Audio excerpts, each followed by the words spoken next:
Guys, welcome to science shorts. और आज हम लोग स्टार्ट करेंगे रेडॉक्स रिएक्शन, रैंसिडिटी और करोजन। आज हम लोग इस वीडियो में ये पूरा कंप्लीट करेंगे। लास्ट वीडियो में मैंने आपको डबल डिस्प्लेसमेंट और डिस्प्लेसमेंट रिएक्शन सिखाई थी, तो अगर आपने वो नहीं देखा हो तो आप उसको जाके देख लो, तो आपका टाइप्स ऑफ रिएक्शन पूरा कंप्लीट हो जाएगा। और ये लास्ट वीडियो है इस चैप्टर का, इसके बाद ये पूरा चैप्टर कंप्लीट हो जाएगा। हम इसमें सीखेंगे रिडॉक्स रिएक्शन पहले, जो कि बहुत इंपॉर्टेंट है।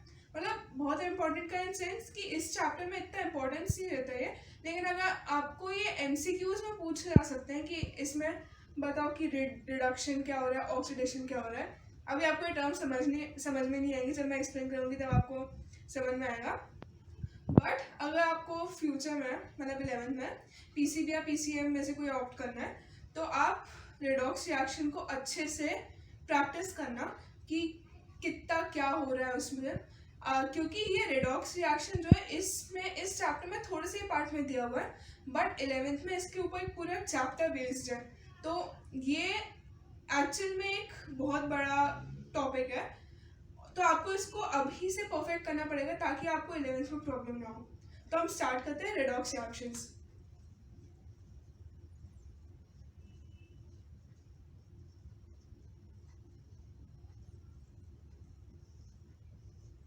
अब आपको नाम से क्या समझ में आ रहा है?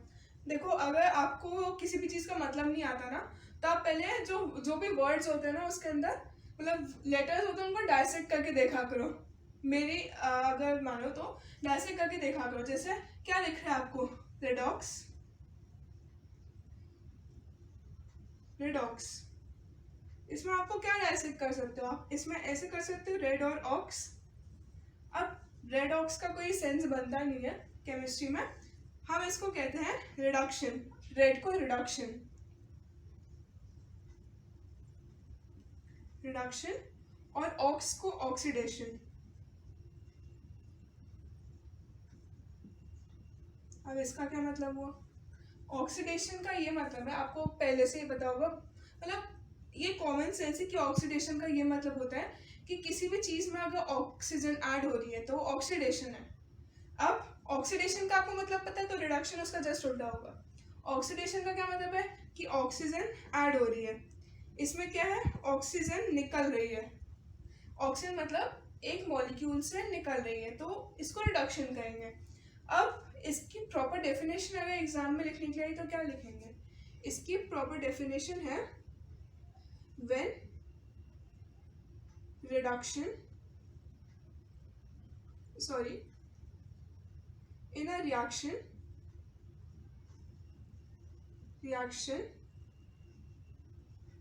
when oxidation and reduction happens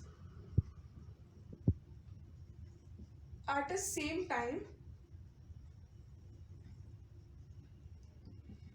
it is called a redox reaction। जो भी रिएक्शन जिसमें ऑक्सीडेशन और रिडक्शन एक ही टाइम पे हो रही है, ऐसा नहीं कि दोनों अलग अलग हो, एक ही टाइम पे हो रही है रिएक्शन में, उसे रिडॉक्स रिएक्शन कहते हैं। अब इसमें एक्चुअली में ये एक यूनिक चीज़ है कि मोस्ट ऑफ द जो रिएक्शंस होती है ना, उसमें ऑक्सीडेशन और रिडक्शन होती है एट द सेम टाइम, तो उन्हें रिडॉक्स रिएक्शन कहते हैं। मेजॉरिटी जो इक्वेशंस होती है उसमें रिडॉक्स रिएक्शन होता है। हम अभी एग्जांपल्स भी देखेंगे जिसमें इवन दो अब आपको दिखेगा नहीं कि ऑक्सीजन है और हाइड्रोजन है, ऑक्सीजन और हाइड्रोजन नहीं है उसके अंदर, लेकिन हम तब भी कैसे आइडेंटिफाई करेंगे कि रेडॉक्स रिएक्शन है? क्योंकि जैसे मैंने आपको बताया कि ऑक्सीडेशन का क्या मतलब है, addition of hydrogen, addition of oxygen. तो यहाँ पर लिख देती हूँ,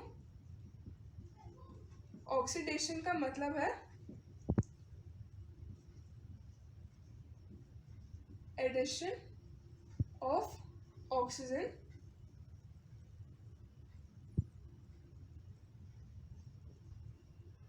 और ये और भी आपको इम्पोर्टेंट याद रखना है कि एडिशन ऑफ ऑक्सीजन और रिमूवल ऑफ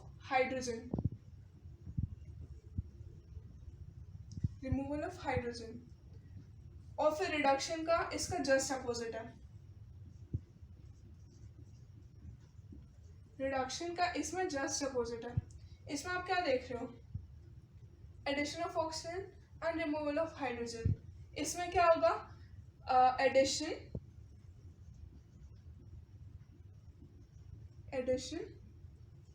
ऑफ हाइड्रोजन और रिमूवल ऑफ ऑक्सीजन। ये दो चीज़ें आपको याद रखनी बहुत ही इम्पोर्टेंट है, क्योंकि ये अभी 10th क्लास में यूज़ होगी। अभी इसके अलावा हम ये दोनों चीज़ें हैं, ये हम उस इक्वेशंस में देखते हैं जिनमें ऑक्सीजन और हाइड्रोजन प्रेजेंट हो, बट हम वो रिएक्शंस कैसे आइडेंटिफाई करेंगे जिसमें ऑक्सीजन और हाइड्रोजन नहीं हो। जैसे कह सकते हैं कि दो सॉल्ट्स हो, एक सॉल्ट हो या एक एलिमेंट हो, डिस्प्लेसमेंट रिएक्शन हो कोई, हम उसमें आइडेंटिफाई कैसे करेंगे। तो उसका एक और मेथड होता है, इलेक्ट्रॉन से हम फाइंड आउट करते हैं कि ऑक्सीडेशन हो रहा है, रिडक्शन हो रहा है। वो अभी मैं आपको बाद में एक्सप्लेन करूंगी। वो बेसिकली वाला जो कंसेप्ट है इलेक्ट्रॉन्स वाला 11th में आता है, बट अभी भी आपको अगर आइडेंटिफाई करना होगा तो आपको अभी भी बहुत इंपॉर्टेंट होगा ये आपके लिए। अब मैं अगर इसका एग्जाम्पल दूँ, जैसे आपकी बुक में दिया हुआ है कि CuO प्लस H2। अभी वो एनसीईआरटी में एग्जांपल दिया है कि हमने जो कॉपर है वो एक क्या बोल सकते हैं चाइना डिश में लिया, उसको वार्म किया तो उसने ऑक्सीजन के साथ मिलकर CO बनाया, कॉपर ऑक्साइड बनाया। अब हम उसके ऊपर से हाइड्रोजन पास कर रहे हैं तो क्या बनेगा, तो बनेगा Cu प्लस H2O। अब आप इसमें देखोगे कि हाइड्रोजन ने इसका ऑक्सीजन मॉलिक्यूल ले लिया, तो अब हम क्या देखेंगे कि हम Cu को CO से कंपैरिजन करेंगे, H को H2 से, H2 को H2 से कंपैरिजन करेंगे।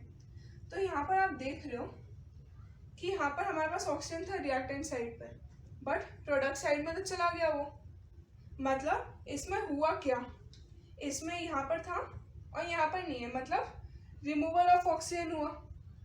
यहाँ पर रिमूवल ऑफ ऑक्सीजन हुआ तो इसका मतलब क्या है, ये रिडक्शन है। ठीक है, ये रिडक्शन है। अब हम इसको कंपैरिजन करेंगे। इसमें आप देखोगे कि यहाँ पर हाइड्रोजन के पास कुछ नहीं था रिएक्टेंट साइड पर, बट प्रोडक्ट साइड पे इसके पास ऑक्सीजन आ गया, तो मतलब क्या हुआ, addition of oxygen. Addition of oxygen हुआ, इसका मतलब क्या है कि ये है ऑक्सीडेशन। अब आपको आइडेंटिफाई करना है। अब मैं आपसे पूछूं कि इसमें ऑक्सीडाइजिंग एजेंट कौन है। अब आप सोचोगे ऑक्सीडाइजिंग एजेंट क्या होता है, तो ऑक्सीडाइजिंग एजेंट होता है जो ऑक्सीडेशन कराता है अपनी प्रेजेंस में, मतलब जिसका भी ऑक्सीडेशन हो रहा है उसका जो दूसरा रिएक्टेंट है वो ऑक्सीडाइजिंग एजेंट होगा। अब जैसे आप देखोगे यहाँ पर H2 का ऑक्सीडेशन हो रहा है टू H2O। मेनली आपको जो ऑक्सीडाइजिंग एजेंट है और रिड्यूसिंग एजेंट है वो आपको रिएक्टेंट्स में ढूंढने, प्रोडक्ट साइड में नहीं मिलने वाला आपको, क्योंकि प्रोडक्ट साइड में वो गलत हो जाता है जाके, अगर आप उसमें ढूंढोगे तो आपको रिएक्टेंट साइड में देखना पड़ेगा। यहाँ पर आप देख रहे हो कि जो हाइड्रोजन है वो ऑक्सीडाइज हो रहा है, तो किसकी प्रेजेंस में हो रहा है, CuO की प्रेजेंस में हो रहा है। तो CuO जो है वो ऑक्सीडाइजिंग एजेंट है। ये आपको पूछने के लिए, मतलब बोर्ड्स में ये बहुत बार पूछा जाता है कि आप इसमें बताओ कि ऑक्सीडाइजिंग एजेंट कौन सा है, इसमें बताओ कि रिड्यूसिंग एजेंट कौन सा है, इसमें ये बताओ कि कौन सी चीज़ रिड्यूस हो रही है, इसमें ये बताओ कि कौन सी चीज़ ऑक्सीडाइज हो रही है। तो ये ऐसे क्वेश्चंस आते हैं, तो आप इसकी अच्छे से प्रैक्टिस करना। अगर सिंपल वे में बताऊँ मैं, जिसका रिडक्शन हो रहा है वो ऑक्सीडाइजिंग एजेंट है और जिसका ऑक्सीडेशन हो रहा है वो रिड्यूसिंग एजेंट है। अब यहाँ पर आप देखोगे कि इसका रिडक्शन हो रहा है, CuO का रिडक्शन हो रहा है टू Cu, किसकी प्रेजेंस में हो रहा है, H2 की प्रेजेंस में, तो ये है reducing agent. Reducing agent is H2। देखो इसमें मैं एक और बात बता रही हूँ कि जो रिड्यूस होता है वो ऑक्सीडाइजिंग एजेंट होता है, जो ऑक्सीडाइज होता है वो रिड्यूसिंग एजेंट होता है। ठीक है, अब हम इसमें थोड़े बहुत एग्जांपल्स करते हैं और पता करते हैं कि थोड़ा सा और करके देखते हैं कि आ रहा है आपको या नहीं। हम एक बार प्रैक्टिस करते हैं बहुत सारी इक्वेशंस की।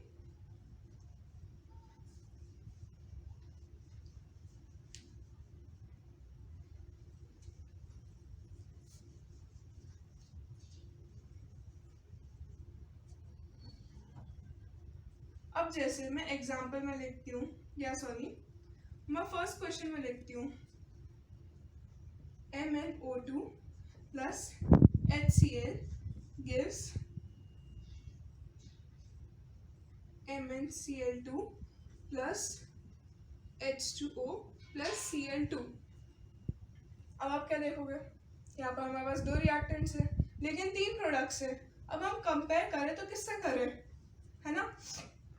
तो ये तो क्लियर बात है कि हम MnO2 को Mn से कंपेयर करेंगे, ठीक है।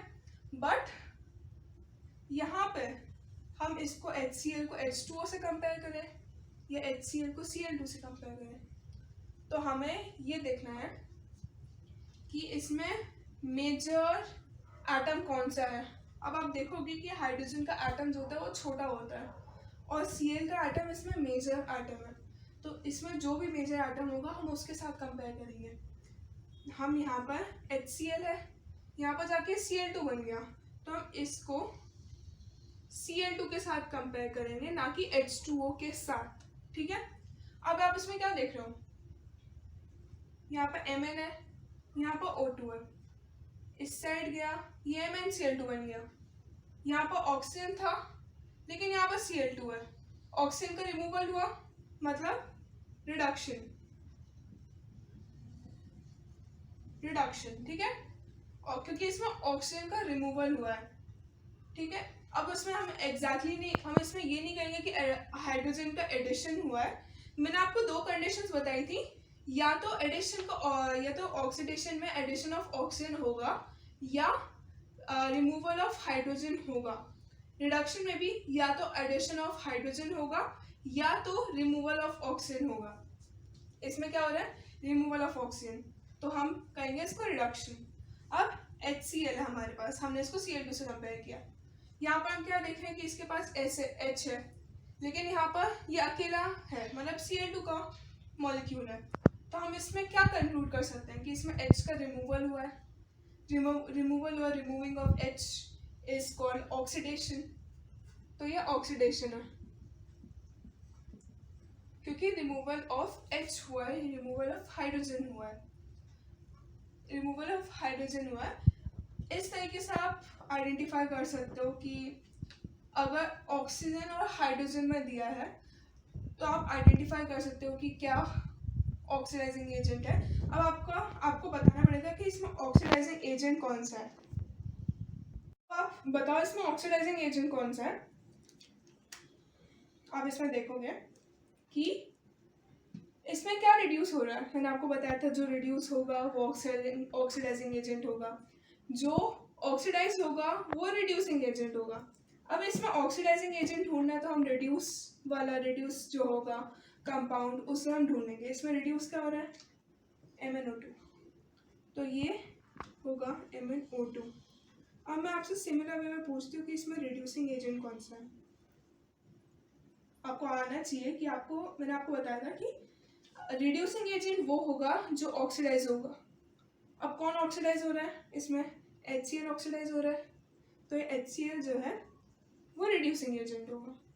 आपको इतना पता होना चाहिए कि इसमें हर रिएक्शन में ऑक्सीडाइजिंग एजेंट क्या होता है और रिड्यूसिंग एजेंट क्या होता है, क्योंकि ये जो चीज़ें हैं ये मोस्ट फ्रीक्वेंटली आस्क्ड है।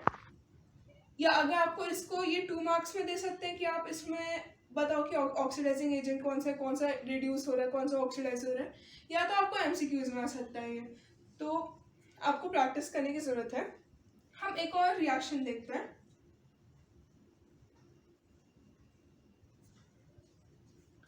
अब हम इसमें देखेंगे सेकेंड रिएक्शन,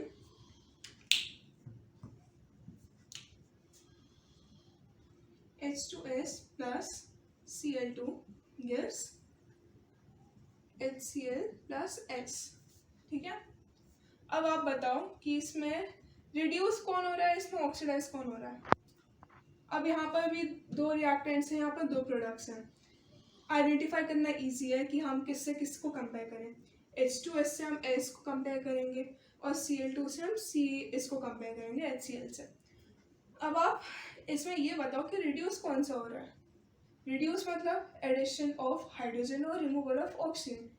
तो इसमें आप देखोगे कि Cl2 यहाँ पर अकेला था, लेकिन इसके साथ यहाँ पर आने पर H जुड़ गया, मतलब एडिशन ऑफ हाइड्रोजन। तो ये होगा रिडक्शन, ये होगा रिडक्शन। और अगर ये H2S देखोगे, यहाँ पर H2S यहाँ पर हाइड्रोजन है, लेकिन यहाँ पर जाने के बाद ये अकेला सल्फर एटम है, तो मतलब ये ऑक्सीडेशन होगी, इसकी ऑक्सीडेशन होगी। अब आप इसमें बताओ इसमें ऑक्सीडाइजिंग एजेंट कौन सा है। ये OA ऐसे लिख के मत आना एग्जाम में, ऑक्सीडाइजिंग एजेंट लिखना है पूरा। मैं यहाँ पर OA लिख रही हूँ अभी, नहीं तो वहाँ पर मार्क्स कट जाएंगे कि OA कौन सी चीज़ है इसमें। तो यहाँ पर ऑक्सीडाइजिंग एजेंट कौन सा है जो रिड्यूस हो रहा है। रिड्यूस क्या हो रहा है, Cl2 रिड्यूस हो रहा है, तो यहाँ पर ऑक्सीडाइजिंग एजेंट है Cl2। ठीक है। रिड्यूसिंग एजेंट कौन सा है, रिड्यूसिंग एजेंट वो होता है जो ऑक्सीडाइज होता है। अब इसमें ऑक्सीडाइज क्या हो रहा है, H2S हो रहा है, तो H2S। ठीक है। अब हम मेन चीज़ पे आते हैं जो टेक्निकली 11th का कंसेप्ट है, बट इम्पॉर्टेंट टू लर्न, क्योंकि अगर आपको एग्जाम में जनरली ऐसा देते नहीं है इक्वेशंस कि आप आइडेंटिफाई नहीं कर पाओ इलेक्ट्रॉन्स के बेसिस पे, बट बाय चांस CBSE का कोई भरोसा नहीं है कि वो बोर्ड के पेपर में कुछ भी डाल के दे दे। आप वहाँ पे तो अभी इलेक्ट्रॉन्स के उस पर लर्न नहीं करोगे वहाँ पर बैठ के, तो फॉर अ बैकअप हम ये लर्न करते हैं। ठीक है, नहीं तो ये 11th का ही कंसेप्ट है पूरा। अब हम इलेक्ट्रॉन के बेसिस पे, यहाँ पर हमारे पास हाइड्रोजन नहीं है, ऑक्सीजन नहीं है, तो हम कैसे आइडेंटिफाई करें कि ऑक्सीडाइज हो रहा है या रिड्यूस हो रहा है। तो स्टार्ट करते हैं। अगर इलेक्ट्रॉन्स के बेसिस पे, ऑक्सीडेशन होगी, तो आपको बस एक निमोनिक याद रखना है इस चीज़ का, LEO, लियो। और रिड्यूस का, रिडक्शन मतलब रिडक्शन का लिखना है GER।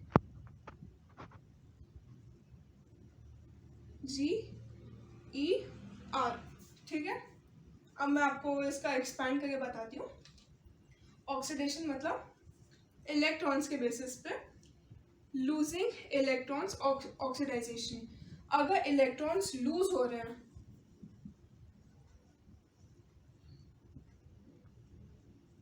Loss of electrons is oxidation, loss of electrons is oxidation. और इसमें gain of electrons is reduction, gain of electrons is reduction. समझ में आया, gain of electrons is reduction. इसका मतलब क्या हुआ अब अगेन आप देखोगे, हम एक्चुअली होता क्या है कि जैसे अगर कोई डिस्प्लेसमेंट रिएक्शन करते हैं, या अगर रिएक्टेंट साइड पर कोई एलिमेंट प्रेजेंट हो, मैं कंपाउंड की बात नहीं करी, मैं एलिमेंट की बात कर रही हूँ। एक एलिमेंट प्रेजेंट हो और एक कंपाउंड प्रेजेंट हो, तो हम एलिमेंट की ऑक्सीडेशन स्टेट, अब अगेन एक हैवी वर्ड आ गया ऑक्सीडेशन स्टेट, हम उसको भी डिस्कस करेंगे अभी। ऑक्सीडेशन स्टेट हम उसकी 0 लेते हैं। अब ऑक्सीडेशन स्टेट का मतलब क्या होता है ये आप जाके 11th में ही समझोगे रियल मीनिंग उसका, बट मैं आपको एक आइडिया के लिए बता देती हूँ कि हम ऑक्सीडेशन स्टेट को एक्चुअल में मानते हैं चार्ज। 10th के बेसिस में आपको बता रही हूँ कि हम उसको चार्ज मानते हैं। वहाँ पे जाके 11th में इसका थोड़ा सा अलग कंसेप्ट है, बट इजीनेस लिए मैं आपको बता रही हूँ कि हम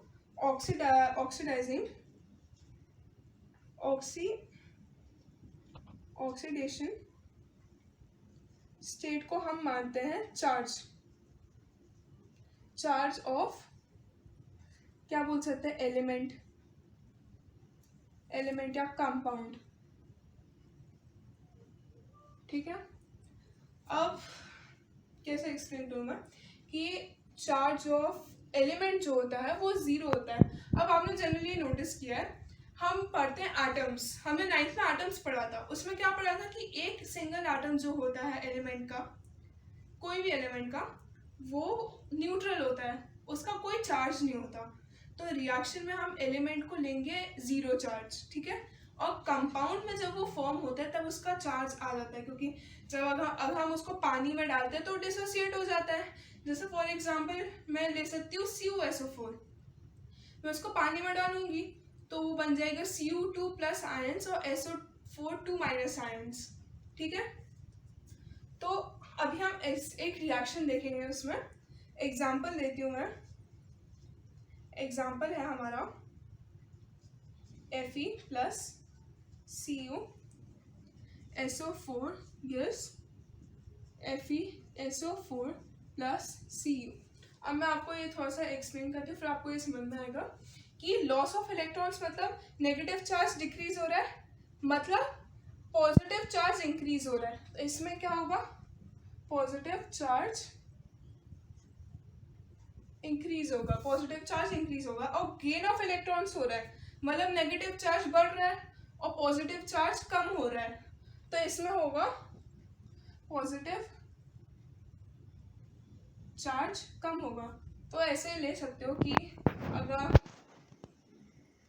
अगर electrons is inversely proportional to the positive charge, ये मैंने अभी ऐसे ही बना दिया है, ऐसे बना दिया, ऐसे सच में होता नहीं है, बट या रेफरेंस के लिए कि loss of electrons, negative charge कम हो रहा है तो पॉजिटिव चार्ज बढ़ेगा क्योंकि न्यूक्लियस पॉजिटिवली चार्ज होता है। और गेन ऑफ इलेक्ट्रॉन्स का ये मतलब हो, गेन ऑफ इलेक्ट्रॉन्स मतलब नेगेटिव चार्ज इंक्रीज होगा तो मतलब पॉजिटिव चार्ज डिक्रीज होगा, ठीक है। अब इसमें मैंने आपको कहा था कि हम एलिमेंटल स्टेट वाले मेटल को ज़ीरो लेते हैं, ऑक्सीडाइजिंग स्टेट उसकी, तो Fe जो होगा वो ज़ीरो होगा, ठीक है। Cu की वैलेंसी क्या होती है, +2, SO4 की क्या होती है, -2। अब इधर जाके हम लोग देखेंगे, हम इसमें देखेंगे कि Fe जो है वो +2 बन गया और ये -2, और ये एलिमेंटल स्टेट में अगेन, तो हम इसको ज़ीरो लिखेंगे। इसमें आप क्या देख रहे हो कि Fe जो है वो यहाँ से यहाँ पर आ गया है, इंक्रीज 0 से +2 स्टेट में आ गया है।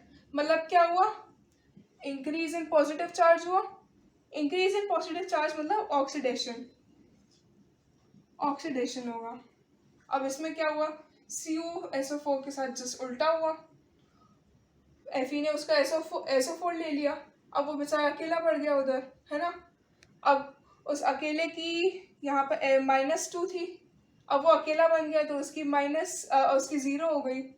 तो मतलब क्या हुआ, सॉरी ये -2 नहीं है, +2 इधर थी वो 0 हो गई, मतलब जो पॉजिटिव चार्ज है वो डिक्रीज हुआ मतलब रिडक्शन होगा। अब इसमें ऑक्सीडाइजिंग एजेंट कौन सा है, अगेन वही सेम चीज है, ऑक्सीडाइजिंग एजेंट जो रिड्यूस हो रहा है। रिड्यूस कौन हो रहा है, इसमें रिड्यूस हो रहा है CuSO4, तो CuSO4 होता है ऑक्सीडाइजिंग एजेंट, और Fe जो ऑक्सीडाइज हो रहा है वो रिड्यूसिंग एजेंट होगा, अब आपको आई होप कि इतना तो समझ में आ ही गया होगा कि रेडॉक्स रिएक्शन कैसे होता है। ये इलेक्ट्रॉन्स के बेसिस पे मैं कहूँ कि आपको इतना लर्न करना ज़रूरी नहीं है बोर्ड एग्जाम्स के लिए, बट बैकअप के लिए कोई चीज़ होनी चाहिए अगर आपको वहाँ पर समझ में नहीं आए। और एक और बात है कि अगर आप वो वाला कंसेप्ट लर्न नहीं करो H और O वाला, तो आप ये वाला कंसेप्ट उधर लगा सकते हो, लेकिन वो वाला कंसेप्ट आप इधर नहीं लगा सकते हो। तो इसका ये एक एडवांटेज है इस कंसेप्ट का, नहीं तो आप इसको अगर छोड़ भी दो तो मैं इतना कहूँगी नहीं, क्योंकि ये मेन तो पीसीबी और पीसीएम वाले स्ट्रीम्स के लिए ही है। तो अब हम कंटिन्यू करते हैं, अब हम कंटिन्यू करेंगे कोरोजन।